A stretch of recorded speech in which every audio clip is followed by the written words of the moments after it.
Lárus Ástmar Hannesson, formaður LH, til hamingju með landsliðið. Takk sömuleiðis. Nú var nýtt fyrirkomulag þessi 3 mót sem í vali og valið klárt. Hvernig lítur þetta við þér? Ég sá nú strax svona ákveðna kosti við þetta. Svo eftir því sem að þetta heldur áfram og þetta svona, núna er lendingin á þessi dag og ég alveg samfærður að þetta var mikið gæfuð sport. Þetta gefur okkur færi á að fara alls konar leiðir eins og til dæmis er gert núna með Teit Árnason og skeiðist hinn að spekka.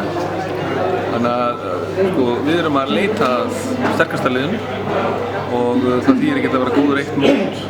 Það er reynslu, þú þarf að vera sína, búin að sína stöðuleika og ég held að þetta hafi verið gríðarlega farsælt skref. Nú ekki auðvitað landsliðsþjálfari og hans teymi svona í frontinum fyrir landsliðið en að sjálfsögðu standa fleiri að baki hlýtur að vera í þessu langa ferli. Getur þú sagt okkur eitthvað um það?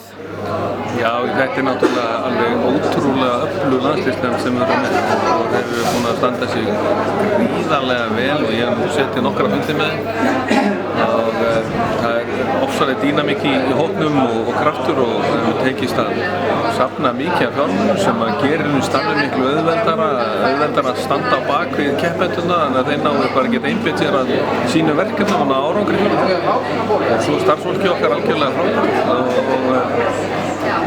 og þetta lítur bara rosalega vel út. Ég er bara þakklátur öllu þessu fólki sem búið að leggja þetta mikla starf á sig fyrir okkur í samtökunum. Þannig að hingað erum við komin og nú er bara stóra skref eftir og það verður skemmtileg kannski. Þú sjálfur ferð til Berlínar eða ekki? Jú, ég fer sjálfur. Fyrsta heimsmeistaramótið sem ég fór á það var 2013 einmitt í Berlín.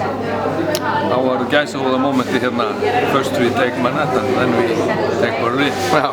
Töffarinn mætir aftur núna með Finnboga og allir inn í keppnitur okkar, þetta verður geggjað.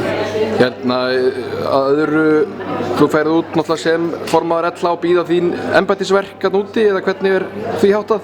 Já, það er svona eitt og annað sem kemur á borð formanns í þessu sko, alls konar það eru boð og spjöll og svo er líka að nota tími til þess að funda eitt og annað og undirbúa í samstarfi við erlenda aðila. Við erum alltaf að auka samstarfi.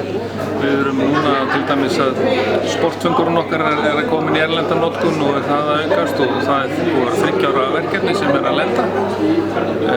Við erum að fara að auka samstarf á fleiri sviðum og þannig mun okkur fleyta áfram, vinna saman. Sameinuð stöndu þér? Það er bara þannig. Það er í ástríðu og fyrir íslenska hestinum. Skiptir ekki máli hvar við búum á Íslandi, hvar við búum í heiminum. Lárus, til hamingju með landsliðsvalið. Við sjáumst síðasta lagi út á HM. Nákvæmlega, takk.